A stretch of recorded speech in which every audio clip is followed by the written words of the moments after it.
Over. Now let me introduce the two lawmakers who have kindly joined us here on the campus of Howard College today. On my left is Dustin Burrows, Republican of Lubbock, who was elected to his House District 83 seat in 2014. That was his first run for office, and he was reelected without opposition last year. In the 84th legislative session, he served on the County Affairs and International Trade and Intergovernmental Affairs committees. He is an attorney born in Lubbock. He has an undergraduate degree from Rhodes College and both a law degree and an MBA from Texas Tech University. On his left, Drew Darby, Republican of San Angelo, first elected to represent House District 72 in 2006. He too won without an opponent last fall. In the 84th session, he chaired the House Energy Resources Committee and sat on the Ways and Means Committee. He also served on the Legislative Budget Board. He is a title company owner and a native of San Angelo who has undergraduate and law degrees from the University of Texas at Austin. Please join me in welcoming the Honorable Dustin Burrows and the Honorable Drew Darby. Gentlemen, it is nice to be with you. Thank you for making time to be here. Thank you. I want to start by talking about the state budget. You are obligated to do one thing and one thing only, and that is to pass a budget in balance. This budget cycle is likelier to be dour. It's an austere budget cycle. You're not going to have as much money to spend, Representative Burrows, as you all did last time. Last time you passed the largest budget in the history of the state of Texas, but you're going to be several $billion short this time. Are you worried about being able to do everything that the people in this room want you to do? Absolutely. There's a ton of things we'd like to do that it doesn't look like we're having the funding to do. I mean, I've worked on businesses and looked at finances for a long time. In a downturn economy, it's an opportunity to sometimes look through and kind of pull weeds from a garden. So there's opportunity in a downturn. But I'll tell you, the House budget that's been laid out is a very good budget. It goes ahead and it takes care of some of the needs of this area with respect to higher education, which we're here. Appreciate, Dr. Sparks, you having us. Public education, transportation needs, CPS, all of the things I would say are priority for my district. Most of them are in this budget, so very happy with what I've seen thus far. But if you have to cut several $billion, there are things that you funded last time that you're not going to be able to fund this time. Are there enough weeds in the garden, or are you going to have to pull flowers? Well, that's what hearings are for. I mean, this is the start of it. I mean, we've seen the opening salvo. We've seen what's in the budget. It addresses the things I want to see in there. And now it's an opportunity to go through and talk about the programs and the agencies on a case-by-case basis and find where those savings are. See what you can do. Chairman Darby, you've been at this a little bit longer than Representative Burrows, and that you've been in the legislature now for more than 10 years. You understand how this works. The House puts out a draft budget, the Senate puts out a draft budget, and hopefully you all come to some agreement in the middle. Representative Burrows likes the House budget, but the fact is the House budget is more than $5 billion larger than the Senate budget. It may be that that middle cuts several billion from your budget, right? Well, you know, this is a process, and we started the process by introducing our House budget ideas this time, and of course the Senate starts debate on their budget starting Monday. And so this provides a great opportunity, as Representative Burrows says, to look at the priorities of Texas. This is a great opportunity to pull each item out and say, is this worthy of state support? Does it doing what we want it to do? Does it meet the legislative mandates, the statutory mandates? And so I think it's a wonderful exercise in the process, and it gives us an opportunity to have dialogue on each one and every priority of this budget. I feel particularly proud, as Representative Burrows says, about the introduced budget and how we've accomplished things that are important to us. CPS, foster care, has been addressed in this budget. We have, again, addressed border security, not at the level that we had in the last budget, but certainly we have recognized that as a priority for Texas, and that is in there. We have recognized the need to support public education. We have funded growth in public education, and we've also recognized that our existing school funding formula, as antiquated and as dysfunctional as it is still constitutional, but yet it penalizes as local community property tax efforts go up, the state's responsibilities go down. And so the House recognizes that and put about $1.5 billion back in to increase the share of the state for public education. So you put more in for public ed, you put more in for CPS. Correct. What did you put less in for? What did you cut? State agencies. The idea is to cut state agencies, but yet recognize that a lot of those dollars are passed through. Yeah. It doesn't do any good to cut back highway lettings, for example, because that's less private dollars going out to build roads. Right. That is less. It's more congestion for people who live and work in the area, and so it results in higher and higher costs. It doesn't make any sense to cut back on early intervention childhood therapies, particularly out here in West Texas.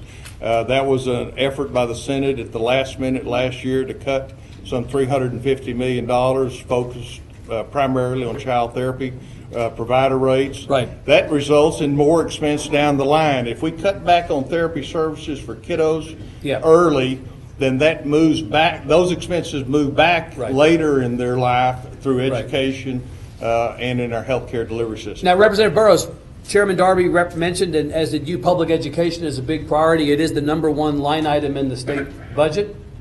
A lot of people were hoping that the Supreme Court would rule on the school finance lawsuit that made its way through the court system over the last couple of years in a way that would force your hands, right? It is often said that the legislature loves when a gun is put to its head. That's the only time it does the right thing. True. No such gun put to the head of the legislature. So you all are confronted with the question of whether or not you should add more money to public ed. Your budget adds money to public ed. The Senate's budget, except for funding enrollment growth, basically does not. So why is more money necessary in the budget you like for public ed? So first off, I'd say the Supreme Court made the right decision just based on the law. I mean, truly, it should be up to us to make the decision how much money goes in there. System is not great, but they're not going to force you to do something. Absolutely. Right. But, I look at it from a regional basis. The things that we need out here is small schools are being penalized just for being small and rural. I'd like to see that penalty go away. So when you look at the formula, I got all these variables out there, and there's a lot of different things for my district I would like to see improved upon. Right. And so the money set aside and the money we're putting in, hopefully I can make the case that some of that money is there to deal with some of the critical needs for this area of the world with smaller and more rural schools. Right. Now, as you know, as a good conservative, as a West Texas conservative, you know that it is often said that money is not the answer to everybody's problems. And often on public education, people say, well, just by spending more money, you're not necessarily going to improve schools. But there's inherent inequities. What Representative Burrows is addressing is we baked into the system and the formulas inequities that disparage between one district and another.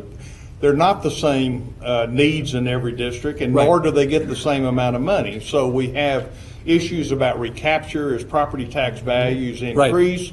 That means local districts have to send more money to the state.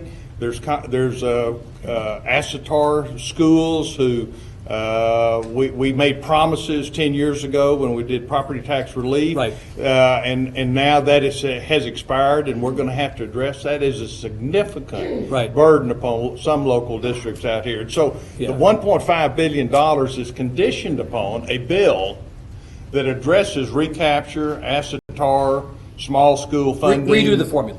Redoes the formula. Right. Well, and I would also add this, it costs more to get calculus teachers and physics teachers out to West Texas. And right now, I don't believe that's factored in accordingly. I mean, it is harder to attract some of the teachers and retain the teachers we need in these small schools right now because of the penalty that they pay for just being small. So you can make, Representative Burrows, you can make a linkage between, in the way that you just described, spending more money on the one hand and performance, theoretical improvements in performance on the other hand. Well, and theoretically, I'm just trying to adjust the formula. I think the money will follow it. Do you think our schools are doing a good enough job? There's a lot of controversy over the new rating of our schools and school districts, the so-called A through F rating.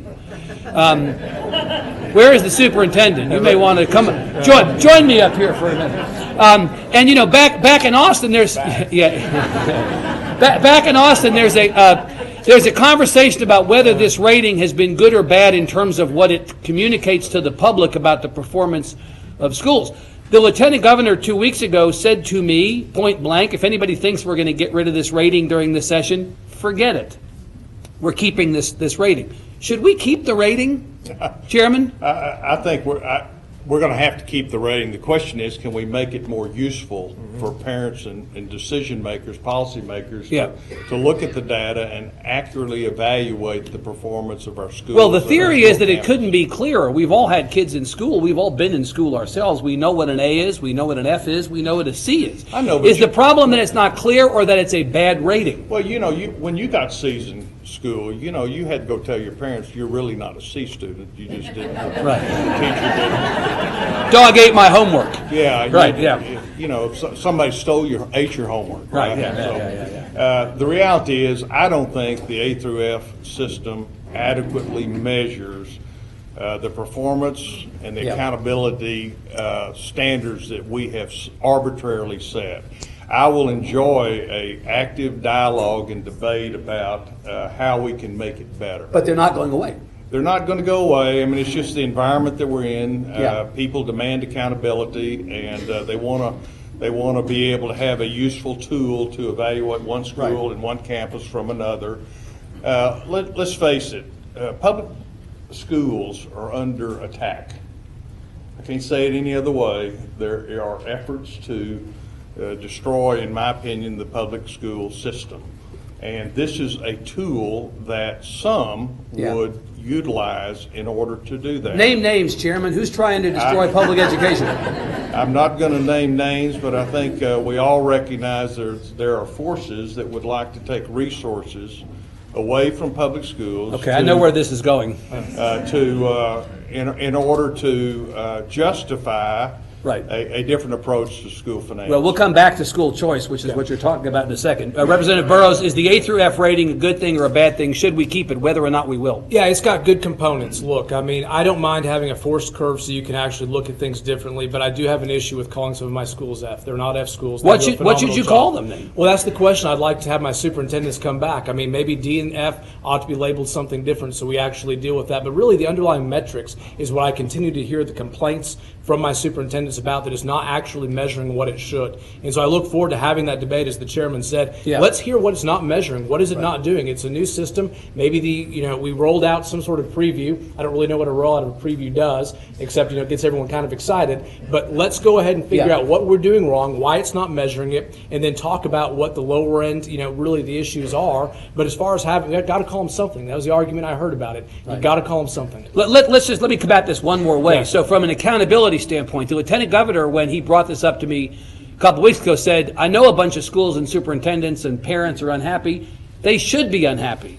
The fact that they're unhappy means it's working. This means that people are now realizing, wait a minute, maybe my school in my district is not doing a good enough job. The fact that we're making them uncomfortable means this is working.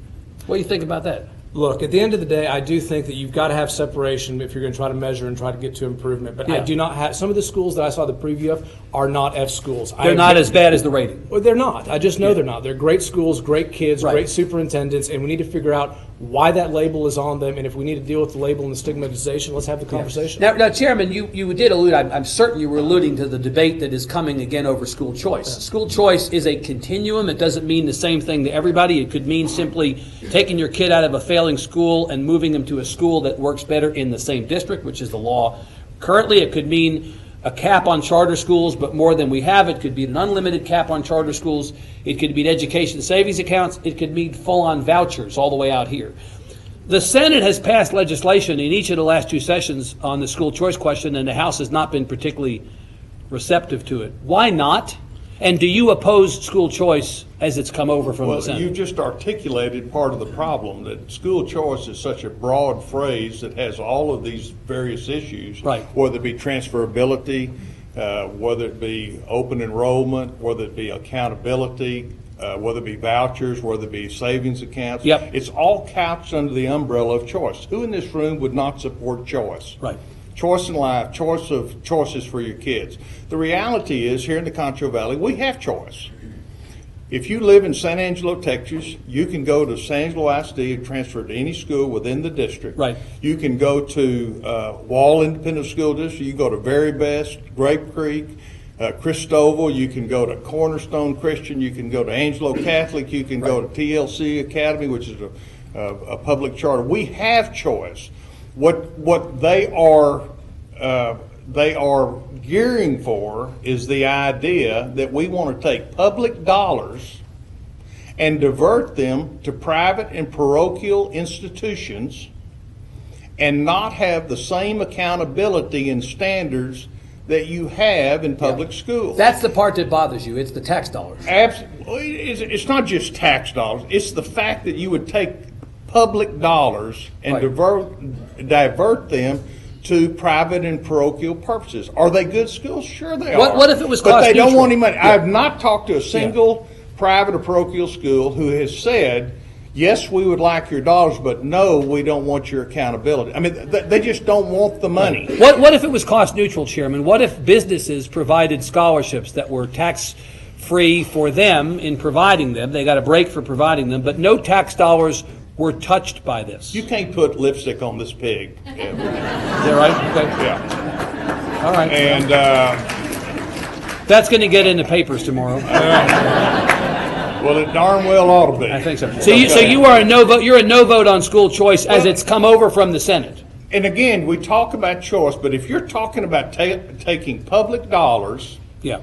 and loading up a Lone Star card for somebody to go buy a TV set because they think it furthers their child's education, Yeah. or you take that money and you go to not an open enrollment private school, but say you put that money for that school, but yet there's no accountability Yeah.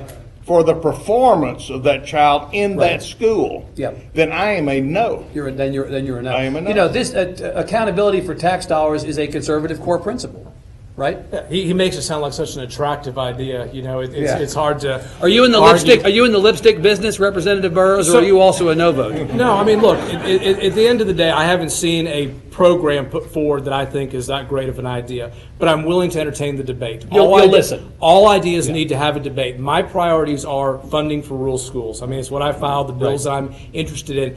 I know in order to have those conversations with the few members in Houston and Dallas who thinks this solves all the problems, I need to hear them out and see, does this address the Houston and Dallas issues? I'm not saying it does. I don't necessarily know that, but other big municipalities have tried it. You know, should I give them an audience? I'll give them an audience, but at the same time, they got to hear me out on what's happening in my rural schools. So you would describe yourself on this as maybe skeptical but open to listening. I'm not going to be filing a bill anytime soon to bring school choice, but I'll at least listen and You'll have the listen. debate. Does the principle that Chairman Darby laid down that tax dollars that leave the public education system should go with accountability at a minimum? Do you agree with that? Absolutely. I don't know where we don't have that. So any plan that tried to either divert money or tried to give people the opportunity to access private or parochial schools with no accountability similar to those that the superintendent and his teachers and his schools are held to, you're not for that. You have got to have accountability if tax dollars follow. I mean, if we're talking about special education vouchers or whatever they want to call it or whatnot, all of it's going to have some standards and oversight. I would assume, otherwise we can't do it. Okay. Well, I mean, when asked that question, one of the leading advocates for vouchers, when asked, said, well, why would I want that accountability? That would destroy the business model that we have. Right. That's exactly my point. That old line, when people show you who they are, believe them, right? There's Absolutely. There it is. Absolutely. So I want to pivot to talk about border security and healthcare as budget items and as policy items in the session, but I want to do it against the backdrop of the events happening in Washington tomorrow.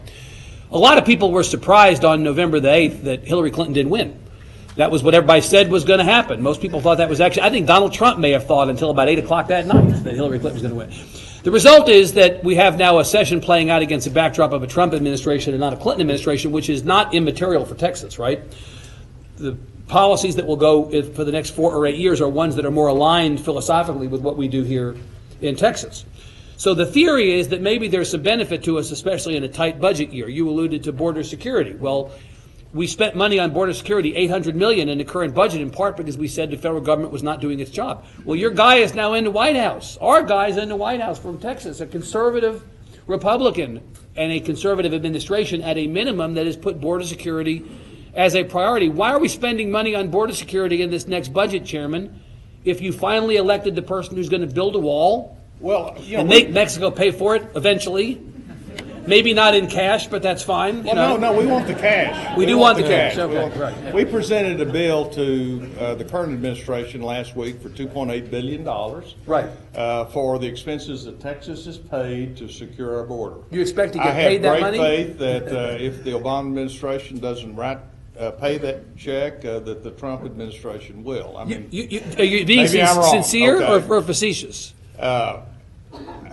I am not going to hold my breath. Well, you're a till that small happens. business owner. Sometimes when you send the first invoice and they don't pay, you send a second invoice. You know, what I'm hopeful Will you send a for- second invoice? What I'm hopeful for is a recognition of the responsibilities Yeah. of the federal government Right. to secure our border. Yeah. And if they will step up and fill the breach, Right. if you will, then we can draw back our resources. Yeah. I've seen some law enforcement officers in this room, and I know what a hardship is on the families that have to Right. transfer to the border periodically every other week, and I know the hardship on their families.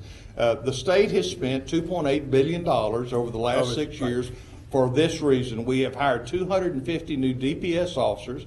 We've bought airplanes, helicopters, gunboats, video equipment, armament to do something that the federal government is supposed to do.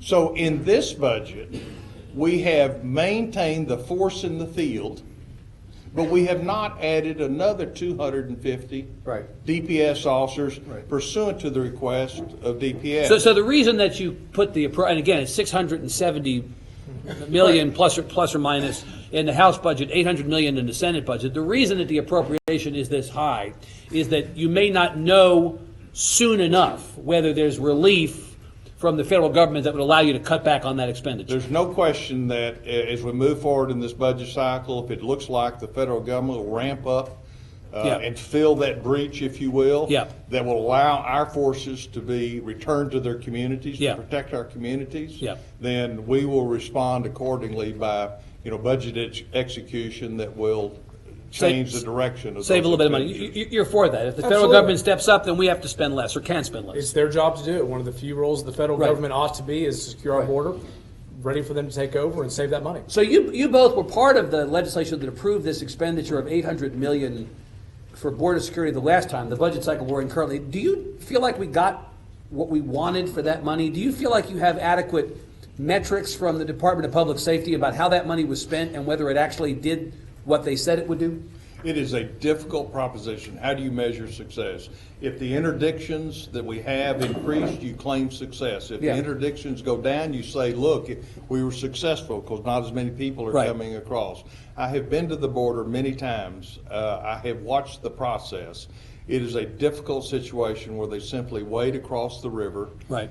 board a DPS bus, or taken to a processing center in McAllen, processed, fingerprinted, eye scanned, and then released. If they're a part of a family unit not from Mexico, they're released with a bus ticket Yep. and a promise to reappear. The reality is it's hard to measure successes in that regard. What I'm fearful of, and I have told them repeatedly, that if we exercise this force in the valley, Cameron County, Hidalgo County, if your measure of success is you reduced crime in that area, which is one of the metrics they're using, then they say we simply push them out of this area. Possibly push that crime north. Exactly my Right. point. And I've told them several years back, I said, the last thing I want to do is to give you money to affect crime in the valley, and you simply move it up the river to Del Rio, Texas, on up through San Angelo. Especially or once Big Bend. you've redirected law enforcement from some of those communities down to the valley, Absolutely. right? So it's kind of get you both ways. Absolutely. So it is a difficult decision. I expect and will pursue compliance that as the problem migrates along the Texas border, I expect our law enforcement to respond accordingly. Got it. And enforce. Right. Yeah, I would just add, if you talk to our local sheriffs and you talk about the drug busts being made, we're still having them. It's still getting here, but it's coming around through Arizona and New Mexico. It highlights the need for the federal intervention because what we have effectively done in a lot of ways for West Texas is they're just now coming around what's happening at the border We're because they've been effective. squeezing them out. So should we build a wall, yes or no? People in the valley largely say, not exclusively, but largely say no. You talking about a technological wall or a steel wall? Well, when I grew up, I heard about a wall. It meant a physical wall. And I think that Donald Trump was talking about a physical wall during the campaign. Well, that's an impossibility. That's an Can't do it. impossibility. Can't do it. Where are you going to build it? In the middle of the river? Otherwise, you're going to cut off private property rights. Ranchers that have lived on the river for decades. So it needs to be a philosophical wall.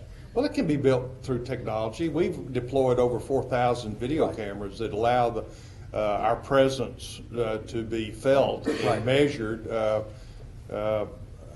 Balloons that are elevated that will allow a wide view. I mean, I think technology can be used. You think we can do with technology? That seems to, from what our experience in Texas has been, a technological wall and an increased forces seems to be what made the most sense. Let's see what the president rolls out. I mean, if he's going to buy all the steel and take places, like to see his plan. But my guess is we're going to end up with something similar to what we've been doing here in Texas, which I think has been a pretty good deterrent. Okay, I've seen one. There's a wall in the valley. Yeah.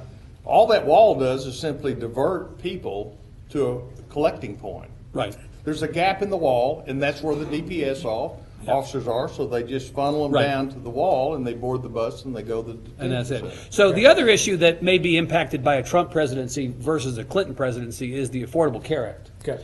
The percentage of people in the state of Texas who have no health insurance is now about 17%. It was 25% before the Affordable Care Act was signed into law almost 7 years ago. We as a state have not been into the Affordable Care Act. We've kind of pushed back against it. So we have 4.6 million people who still have no health insurance. We, I guess, are going to get repeal, and then we're going to get replace. Don't exactly know with what or when. But will we get some relief on that? Healthcare costs, as you know, Representative Burrows, have been hockey sticking as a percentage of our budget over the last couple of years. What do we do about that? So we had some really great ideas going on in the legislature before the Affordable Care Act came into place. I mean, if you look back at some of the bills that were being filed to address a lot of these issues, we had good ideas. Ideas of transparency, idea of trying to get the consumer back in to drive down these costs. Right. The Affordable Care Act hit, and I think everyone just said, let's hold our breath and see what the heck this thing is and what it's going to do. My hope is for full repeal and let Texas have the responsibility of figuring it out. So get the money back and then let us solve the problem. We can solve the problem. There's great ideas out there. We need to revisit some old ideas and make them new again. But there's good ideas on how we can combat healthcare costs, health insurance costs, and deal with these problems. I would welcome the responsibility in Texas to address it and let the federal government just basically say, okay, this is y'all's. So you have a plan. I mean, that's actually one of the questions we've had. We've been talking in Texas for a long time about how much we do not like the Affordable Care Act. So tomorrow, let's just say you get your wish. Tomorrow is actually a possibility. And they go, as of today, done. Do you have a plan to put into place behind that so that the people who got insurance over the last 6.5 years, even if you don't like the ACA, now suddenly don't get thrown off? Do you have a plan? I've got some great ideas. I need some my colleagues to, we need to all get together and come up with a full plan. But there's great ideas that were put forward in 05 and 07 to start dealing with this. It starts with price transparency. Right. The reason we have enough money going into the sector of healthcare, clear as can be.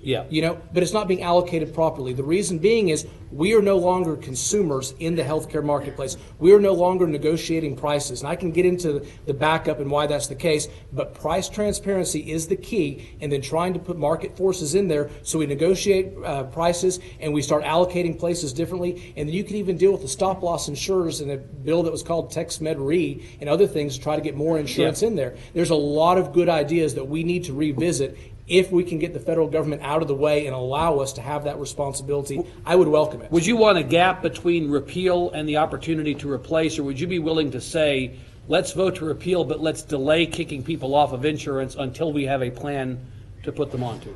We can come up with one. If, like you said, the legislature sometimes needs a gun to its head. That would be a gun to its head. This would be a gun to its head. And I mean that in all sincerity for my congressman, everybody listening. I hope we just replace it.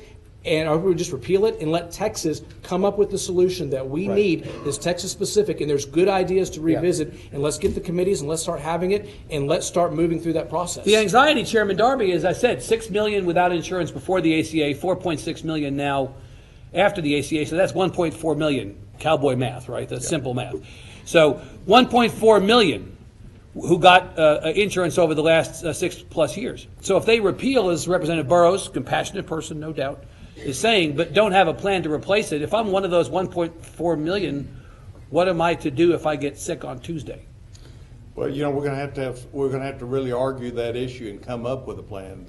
There's nothing in place that I know of. The critical factor right now is making sure our 1115 waiver is reauthorized. That expires in December of this year. Right. Hospitals like Shannon Hospital, I see in attendance here, that have a lot of uncompensated care. This provides a safety net, if you will, to the tune of about $17 billion that has allowed hospitals to continue to provide those services in the emergency room, which is the highest cost care we have. Most expensive. And so the reality is those 1.4 million people without insurance are going to get care for. They're just going to show up in our hospitals and emergency rooms. Right. I couldn't agree more about the 1115 waiver versus absolute priority, but the innovation that went into it when we actually got to figure out what to do with the 1115 waiver shows that the states are creative, that we can actually come up with solutions, and it's been a very positive thing. Yeah. Let me ask you about a matter related, human services as opposed to healthcare, and in fact, a bucket of things. So over the last couple of months, we've had a discussion about why, and you alluded to them earlier, Chairman, the Medicaid therapy cuts went into the budget and into effect in the last session. Now that everybody's mad about it, and we asked, well, who was responsible for that idea to begin with? Every legislator is doing this, from what I can tell. Well, it wasn't me, it was somebody else. So you have the Medicaid therapy cuts, which are dangerous for vulnerable populations. You have the Child Protective Services problem, where you have foster kids having to sleep in state offices.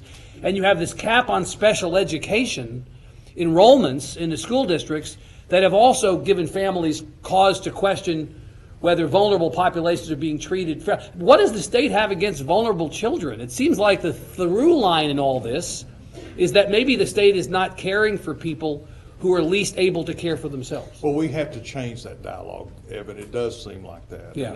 And the therapy rider that was on the budget at the last minute contained language that said that those children would not be denied access to care.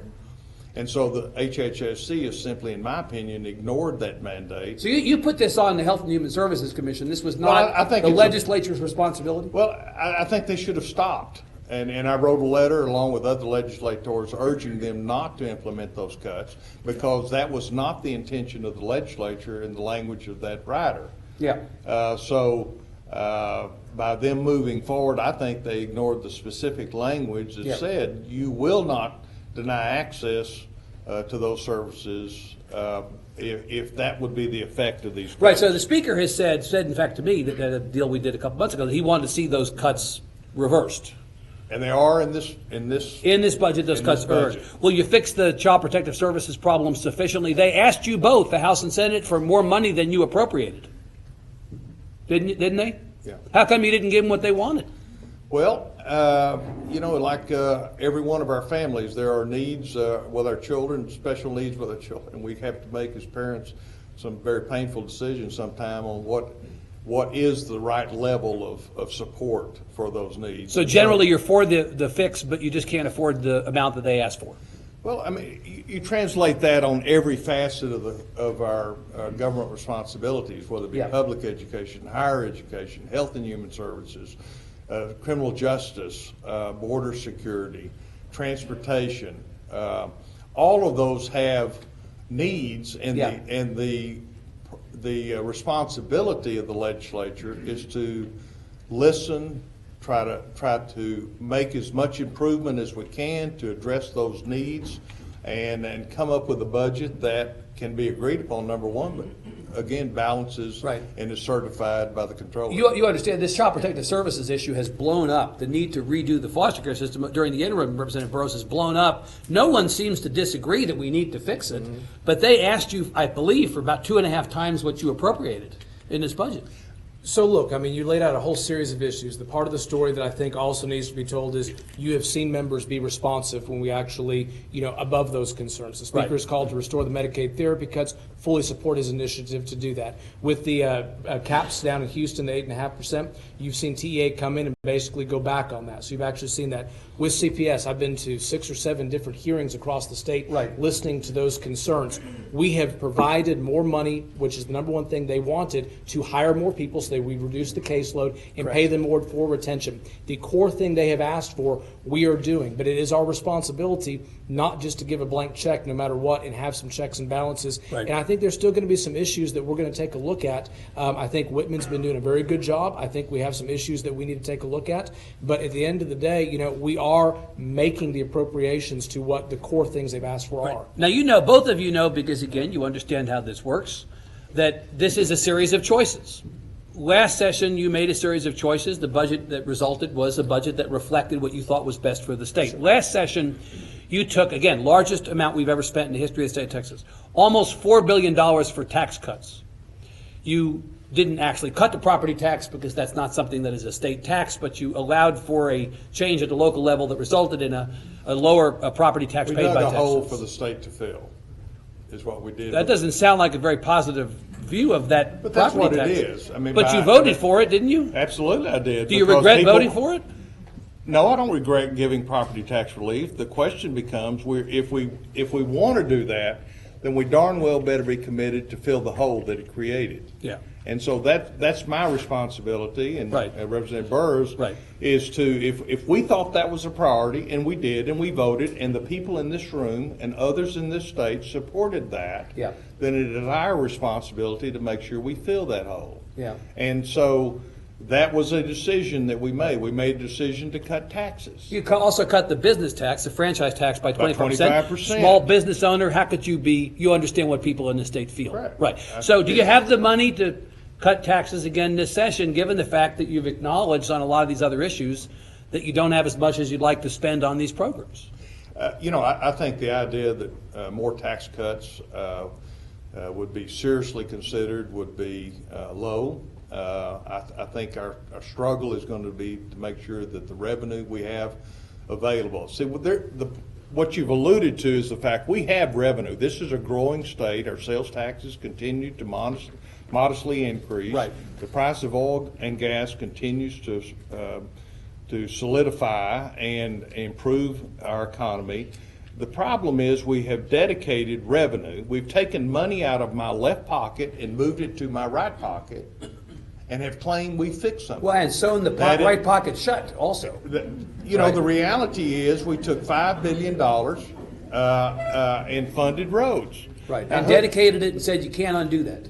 Exactly. Tied the legislature's We hands have on it. dedicated that revenue, and what it's done is put a revenue cap on the state of Texas, because we said all sales taxes over $28.5 billion will flow into a dedicated transportation account till you get $2.5 billion. So you're just to keep going. So you're not for property tax or business tax cuts this session under current circumstances. The reality is we have to let those cuts that were well-intended and approved by everybody, the voters of Texas, we have to let them play out. But we all knew that this was going to be a transitional time. Right. Until the state is robustly recovering to grow beyond the revenue caps we have set in the budget, then we're simply going to have to tighten our belt and get through it. Yeah. And so that's the challenge that we have. We're going to recover. We're going to grow as a state, and we're going to get beyond those contributions. That sounds like a no-ish on tax cuts. Maybe not an actual. I can't imagine what they would be. You want to cut taxes? So 2 points on that. Number one, sometimes I always get concerned that people are afraid we're cutting taxes just to fulfill some ideological campaign. Well, it is a good primary campaign issue, isn't it? Well, but at the end of the day, you actually meet the people. Doesn't make it bad. Oh, I know, but you meet people who are struggling with household budgets and incomes, and they are real. People do struggle with household budgets and incomes, and they get frustrated by property taxes when it's not going to education and transportation and other things. And so it becomes part of the conversation. So I don't begrudge anybody, or I don't think cutting taxes is a bad thing when you're responding to the needs of the community and hearing about high property taxes. Second point I'll make, I agree with Chairman Darby. I don't think the reality is this session we're going to expect that you can afford. All right, so we have about 5 minutes, and I may cheat a little bit on that before we go to questions. I've waited all this time to ask you about the bathroom bill, and I can wait no longer. Is there a sense of urgency? You're asking whether I have to go to the bathroom. The answer is no. But you both have to go to the bathroom, Bill, right now. And please lock the doors. Don't let them leave until they answer. So as you know, we have the Texas Privacy Act before us. Every session there's at least one bit of legislation that threatens to blow up the building. This may be it. It is Senate Bill 6, introduced by Senator Colcourse from Brenham, Lieutenant Governor Patrick strongly supporting it, and other senators as co-authors of this bill, including Senator Charles Perry, who represents this community in the Senate, whom Representative Burrows succeeded when he moved over to the Senate. This bill supporters say seeks to keep men out of women's locker rooms, showers, and restrooms. It's about predators. Opponents of this bill say, among other things, that it discriminates directly or indirectly against the transgender community. And the business community has stepped forward and said that potentially $8.5 billion of economic benefit is at risk in lost convention business and tourism business, lost recruitment of employees and companies, and sporting events like the NCAA Final Four, which is supposed to be in San Antonio next year. It's a big fight. It's a big, hairy fight over this issue. What are you going to do, Chairman Darby? For or against? I will tell you, I think the people in this room know where to go to the bathroom. We don't have a problem here. It's not a problem until you make it a problem, then it becomes a problem. Do you think this bill is a solution? Some have said, opponents have said, I this bill is believe a solution in search of a problem. Absolutely. I believe in local control, and I think the folks in this room, whether it be the city of San Angelo or SAISD, are smart enough to figure out a policy that protects women. I have a wife and 4 daughters, 3 daughters and a daughter-in-law. But the reality is I don't see this as a problem. It has not been a problem out here in West Texas. And so somebody's just going to have to demonstrate to me that it is a problem so that I am forced to try to find a solution that a problem doesn't exist right now. And do you believe that the concerns about the economy are legitimate? Because the Lieutenant Governor calls BS on all the predictions of doom and gloom on the economy. Absolutely, I believe they're real. I've had business folks, not only in this state but in other states, look at me and ask me, what in the heck are you guys doing? Yeah. Now, you know, the Lieutenant Governor was called an idiot by the New York Times opinion page over this issue. That's gas in his tank. He loves that. His attitude is, let those coastal elites call me an idiot all day. I'll have that. Are you with him on this and Senator Colcourse and Senator Perry or not? So at the end of the day, I think the House actually has a much more thoughtful version of Matt Shaheen's bill. It simply says we're not going to go have hero ordinances. We're not going to go have local ordinances that try to do what Hero did, which basically makes LGBTQ a protected class. And so that as I'm traveling to Houston or Austin, I don't know who's a protected class, who's not, what my rights are, and we're not bringing in some of this thought there. So what I'd like to see is some more conversation devoted to what some of the thoughtful House is trying to do on this issue and this topic. Right. And I think there's some good ideas there that sometimes get overlooked, and I'd like to see the House's version somewhat advanced. So you represent the Concho Valley or portions of the Concho Valley or up in Lubbock. I mean, your district is, may not actually literally be the Concho Valley. We imported you here to be with us today, but you represent a portion of the state, stipulated. Why do you give a rip about what they do in San Antonio? Because if I travel to San Antonio or Austin, at the end of the day, you know, some of these discrimination ordinances have gotten a little bit out of control in other, parts of the country. Yeah. And I don't want to show up or have anybody show up into a patchwork where I can get in trouble because I didn't use the right pronoun with somebody. What about local control? I thought local control was a core conservative principle. Yeah, so here's the issue is there's a lot of these groups, and a lot of them come out of the East Coast and California with an agenda that probably is not an agenda that any of the people I represent or I'm used to or accustomed to ever heard of. And they can't get anything done at the state legislature on that because they know we're wise to them. So you see them go to the municipalities, the ones more sensitive to what they're trying to get done, and eventually you're going to have this patchwork of ideas that aren't good for the economy of the state of Texas. And so for me, when we see these things develop, I think we need to intervene, and I don't have an issue with that. And so do you think that the economic predictions about this, the effect of SB 6, are legitimate? I think there's economic predictions, but I think that some of them are probably inflated. And I've seen some of the numbers someone's brought back to me and said, it's, this is politics, right? I mean, you're going to make the strongest case you can no matter what. Right. So I don't think it's as dire as some of these business communities have tried to project. Chairman Darby, if I'm hearing Representative Burrows, he thinks that it is commie pinkos from California and New York. fake grassroots, AstroTurf, are the ones who are causing these ordinances in the local communities to come into existence. Do you agree with that? They may be confused in Lubbock, but we're not confused around here. Down in Austin, we would call that shade. He may have thrown a little shade your way, Representative Burrows.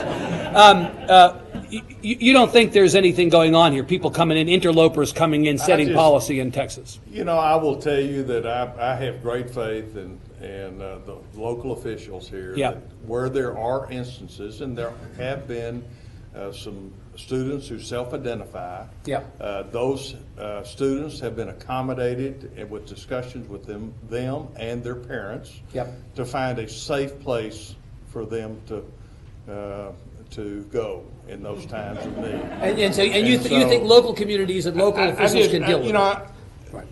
Get the state out of these type of discussions. I'm tired of the state injecting themselves into these type of discussions where we ought to be talking about public education, water, transportation, higher education, good jobs, and not where we go to the bathroom. Before we open it up, let me give you an opportunity to respond. You don't seem confused to me. So I think, at the end of the day, I have a tremendous amount of respect for the chairman here. We probably have most of our conversations about the things you just talked about. The budget we've put out is obviously the conversation you and I continue to have. Very thoughtful, very good House budget, and really think it meets the needs and the priorities of West Texas. So look forward to working with you on that. I will tell you that this young man is a great advocate for West Texas, and I'm proud to serve with him and have a whole lot of respect for him, and we need good representation. You only gave me 1 second of drama. I wanted more drama. All right, let's go to questions. Jessica's got a microphone. If you would put your hand up, we'll walk the microphones around. We'll take as many as time permit. Thank you for being patient with us as we get microphones around to you. Hi, how you doing? I'm great. I'm Brenda Gunter. Ma'am. And when we talk about property taxes, everyone here always says, well, it's not the city's fault, it's the county's fault, and the county says it's the state's fault. Right. We, this year, I think, had one of the largest questions going on about why are my property taxes as high as they are. Right. There was a real revolt here in San Angelo about property taxes. So even though you talk about a reduction in property taxes, this community didn't feel it. And we keep being told that it's forced on us because the state requires us to raise those property taxes. So what's your question? So the question is, why is there a debate, and if there is property tax reduction, why don't we feel it? Right. Well, that was one of the issues last session, Chairman Darby. You all cut property taxes or allowed for them to be cut. But the amount of money that people received, it might have been easy for them to go, I didn't even know that I got a cut. A little over $100. That's what Right. each family should have seen on average. But thank you for the question. But the reality is what usually happens is we force mandates onto the counties and the cities, whether the counties be indigent care or criminal justice system. We force mandates down, and then we complain as they raise revenue to meet those needs. The state does not send the money to cover those services, and so you and city government and county government and school government have to meet the needs of the folks you represent, and that takes, in a growing, we have a growing community here, growing needs, growing schools, growing demands upon county government. Yeah. And they ought to be able to have the tools necessary to meet those needs through the only revenue source that they have would be either fees or property taxes. Right. Since we're out here, I'll bring up kind of a local concern that I continue to hear that I think, ought to be taken a look at and studied is when you have a commodities-based economy, especially oil and gas, and all your property values continue to go up and up and up because we're getting good prices of oil, and then all of a sudden it goes down steeply, well, sometimes the property taxes don't reflect quick enough the crash in the economy, and it just makes it that much worse. And so if there's a way to smooth through that transition, I think that's worth taking a look at and studying. Good. Question right there. Hi, how are you? Hi, I'm Judge Catherine Wiseman from Howard County, Texas, Big Spring. Yes. First, I want to say thank you to Representative Burrows and Darby for your efforts to bring I-27 from Lubbock down through Big Spring to San Angelo. Thank you so much. Yeah. My question is more of a comment. I have a comment. When the state suffers a shortfall, traditionally, county government gets stuck with every little bit of everything that y'all don't want to pay for yourselves.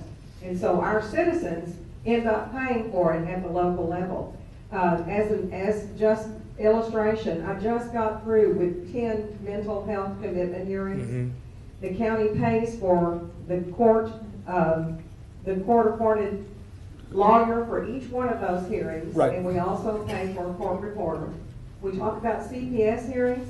Howard County, which I consider a small county, paid over $139,000 for court-appointed attorneys. We get a fraction Right. of reimbursement. The judge is not wrong. When you all have to cut the budget, often basically, as they say in polite company, the effluent rolls downhill, does it not? The cities and the counties and the school districts and the hospital districts end up bearing the responsibility that the state says they don't want to take on. That's the problem. I mean, Can't you not do that? Well, we've tried to make a concerted effort, certainly in the last 3 or 4 legislative sessions, to, if we require the city or the county to do something, we have made a concerted effort to send the money with it. Now, I'm looking at Commissioner Bacon and Ford over there, and they're not nodding their head affirmatively, but at least that dialogue, I will promise you, on the House floor is always entertaining. Does this result in more responsibilities at the county, and are we sending them the money to do that? So we are engaged in that, and so we have tried to limit the occurrence. You hear the same thing in Lubbock County? Oh, I represent 6 1/3 counties. I have county judges too. I hear it all the time, and I trust me, we hear you. If you've been to any of my county affairs committee hearings, first questions I always ask. I tried to amend the rules to put it on the top of every fiscal bill. What is the local impact? There is no doubt, you're absolutely correct. I can only apologize for some past indiscretions when that's actually been the case. But we hear you loud and clear. I know Chairman Darby and everybody from West Texas, we represent a lot of counties, and we hear those concerns, and we do talk about them. Good. And we try to work on them. And there's a lot of things that don't get through. Sir. My name is Ron Hafford. I'm with the Alpha Recovery Center here in San Angelo. We have a state contract with the Texas Department of Criminal Justice, and I work with parolees that are, they're recovering from substance abuse, and they're going back to their families. Now, I know that CPS has a real challenge ahead of them. Commissioner Whitman is doing some great things. One of the things that he's doing, and I had just gotten on the phone with Representative Rick Miller of District 26, and he's going to be introducing a bill to change the education of parents in the foster adoptive system to learn how to go ahead and deal with children who come from hard places, children who've been abused and neglected. Is it possible that we can get into a dialogue, you and I, about using this very same methodology for our parolees as we re-enter them back into their families? Good. Is there need for education of families like that? Absolutely. I mean, what the gentleman is referring to is, obviously we see it across the spectrum where parents are not getting the proper resources or education to accommodate their children in these situations. We're committing a lot more money to mental health issues. Chairman Price. We didn't mention that, but that was another thing where you Absolutely. added money in the budget this time over and above. The reality is we spend about $6.5 billion in our budget on mental health services. It's just spread over all the budget articles. And so the idea through this study is to try to consolidate that effort and organize it and get it in direct line where it does the most impact for the implementation of these services. So I will promise you it will be a continued priority of the House that we support. And that's another bipartisan issue, is it not? It's a great priority. Absolutely, yes. Right. Let me ask quickly, there is potentially another pot of money available for these types of things, and we haven't talked about it, and that's the rainy day fund. This is the state savings account, the economic stabilization fund, which will have, as I understand it, about $12 billion in it by the end of the biennium, more than is required statutorily be the floor. You said earlier this week, Chairman, that you thought we might need to dip into the rainy day fund. Maybe not to pay for this specific issue, but there are a lot of issues that may have more need than the dollars exist. You're a Republican talking about using the rainy day fund. You're like a unicorn eaten by a chupacabra chased by Bigfoot. Oh, really? Right? Right? Got to get a mental picture of that. Right. I mean, you are the rarest creature on earth, right? We talked about this, Mr. Serrano, earlier, did we not? I mean, the fact is, you want to possibly dip into the savings account to go over and above the budget. It's not so far-fetched, Evan. Let me say it this way. You know how supportive I am of the fact that we have truth in taxation and truth in spending. Yeah. We have all these dedicated funds throughout our budget that we collect taxes and fees for a specific purpose, yet we do not appropriate the money back for those purposes. I look at the Economic Stabilization Fund as one of those dedicated accounts. They took oil and gas minerals from below the ground that we're sitting right today and have charged a severance tax on that and has put that money in a dedicated account for the purpose of smoothing out Yep. the peaks in the valley of our economy caused by fluctuating oil and gas prices. Right. I believe that that account should have some accountability to it. And if we're going to dedicate it for that purpose, then we ought to consider and discuss Yeah. the use of that account. But you understand for that, purpose. but that has been verboten really over the last couple. Nobody wants to have that conversation. But the reality is, we either need to have this discussion and use those funds for that purpose for which they were collected, Right. or we need to quit collecting it and return it to the oil and Right. gas operator. And another thing, Yes. The idea that we continue to throw $12 billion under a state mattress, in effect buried in our backyard, I think is fiscally irresponsible. You know, what's often said is if it's not raining now, when you have a $6 billion shortfall, when will it be raining? Why not use a rainy day fund? Well, they just set the predicted floor of what we need is $7.5 billion. We obviously have more money in the account than $7.5 million. Again, you're going to have $4.5 billion potentially by the end of the biennium. So I think this above. conversation needs to be had. I don't know why we just take that completely off the table for no reason, especially when we have more than $7.5 billion already in the So account. you're open to talking I'm about open it? to it, absolutely. Wow. Okay. Ma'am. And can I add, remember the umbrellas? Oh, yes, we'll bring our umbrellas, yes. Back to the umbrellas, indeed. Ma'am. Hi, I'm Amanda Mason. I'm here with the Open Arms Rape Crisis Center and LGBT Services Center here in town. I'm also one of those pinko liberal California upwards. Yes. My question is, Comrade. I I know we discussed the number of people who are going to be uninsured when the Affordable Care Act is repealed. You've also got, in conjunction with HB2, a lot of the women's clinics ended up closing here. What's going to happen to those who can't get on insurance, because the pre-existing clause is going away as well?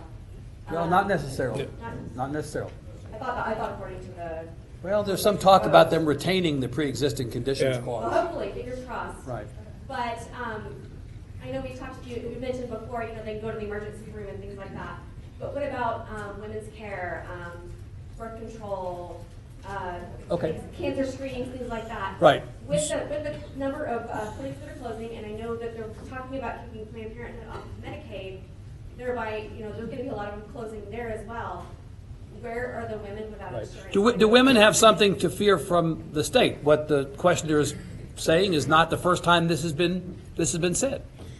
We need to recognize the need to provide care for women and women's health. Yeah. Absolutely.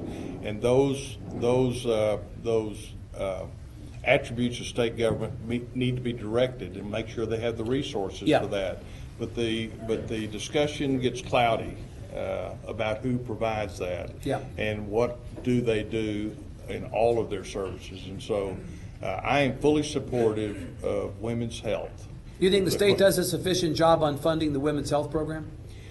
I think the state, we need to work on programs That sounds actually like have an impact. no, Chairman, that the state does not do a sufficient job on women's Well, health.